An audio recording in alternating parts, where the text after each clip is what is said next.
जमात से नमाज के मसाइल। ये बात हर मुसलमान अच्छी तरह जानता और समझता है कि सेहतमंद हो या मरीज, मुसाफिर हो या मुकीम, बूढ़ा हो या जवान, गरीब हो या अमीर, मर्द हो या औरत, हर शख्स पर हर हालात में इस्लाम ने नमाज फर्ज कर दी है और ये हुक्म दिया है कि सारे मुसलमान पूरे दिन में अल्लाह की इबादत के लिए 5 वक्त नमाज कायम करे। जमात के साथ नमाज 27 गुना ज्यादा अफजल है। हर नमाज अपने अपने वक्त पर अदा करना फर्ज है, लेकिन उन नमाजों में जो रकातें फर्ज है उनको जमात के साथ अदा करने का हुक्म फरमाया है और उसकी फजीलत और अहमियत नबी करीम सल्लल्लाहु अलैहि वसल्लम ने कुछ इस तरह बयान फरमाई है कि नमाज जमात के साथ अदा करना अकेले नमाज अदा करने से 27 गुना ज्यादा अफजल है। लेकिन जमात में शामिल न होने वालों पर आपने कुछ इस तरह नाराजगी जताई है कि मेरा दिल चाहता है कि मैं उन लोगों के घरों को आग लगा दूं जो घरों में ही नमाज पढ़ लेते हैं और जमात के लिए मस्जिदों में नहीं आते हैं। इससे जमात से नमाज की अहमियत का पता चलता है कि नबी जो इंसानों के लिए रहमत बनाकर भेजे गए, उन्हें इस अमल के छोड़ने पर घर जलाने जैसे अल्फाज इस्तेमाल करने पड़े।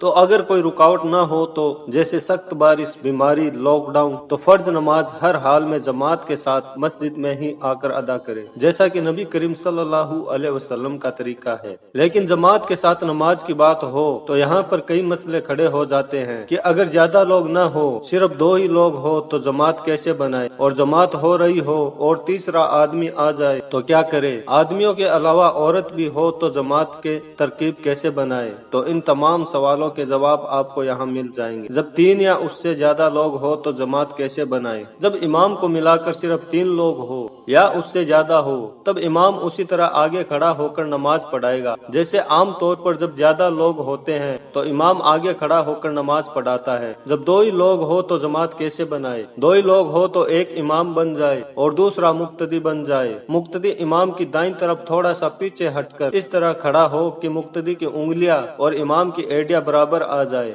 और देखने से पता चले कि जमात के साथ नमाज हो रही है। लेकिन अगर नमाज के दौरान तीसरा आ जाए, 2 लोग इमाम और मुक्तदी बनकर नमाज पढ़ रहे थे कि तीसरा शख्स आ गया और वो भी जमात में शामिल होना चाहता है, तो इमाम अब नमाज ही की हालत में थोड़ा सा आगे बढ़ जाएगा और ये दोनों पीछे, और इमाम वैसे ही आगे हो जाएगा जैसे आम नमाजों में आगे खड़ा होता है। क्या इमाम के दाईं जानिब खड़ा होना जरूरी है? हाँ, मुक्तदी का इमाम के दाईं जानिब खड़ा होना जरूरी है और बाईं जानिब खड़ा होना मकरूह और गुनाह है। हजरत हुज़ैफा रदियल्लाहु ताला अन्हु से रिवायत है कि वो जब नबी करीम सल्लल्लाहु अलैहि वसल्लम के बाईं जानिब खड़े हुए तो नबी करीम सल्लल्लाहु अलैहि वसल्लम ने उन्हें अपने दाईं जानिब खड़ा किया। इमाम के साथ औरत हो तो अगर इमाम के साथ कोई औरत हो तो उसको अपने पीछे खड़ा करे, दाएं जानिब नहीं, क्योंकि इससे नमाज फासिद हो जाएगी। इमाम के साथ एक औरत और एक मर्द हो, जब इमाम के साथ मर्द और औरत दोनों हो तो ऐसे में मर्द को अपने दाएं जानिब खड़ा करेगा और औरत को अपने पीछे खड़ा करेगा।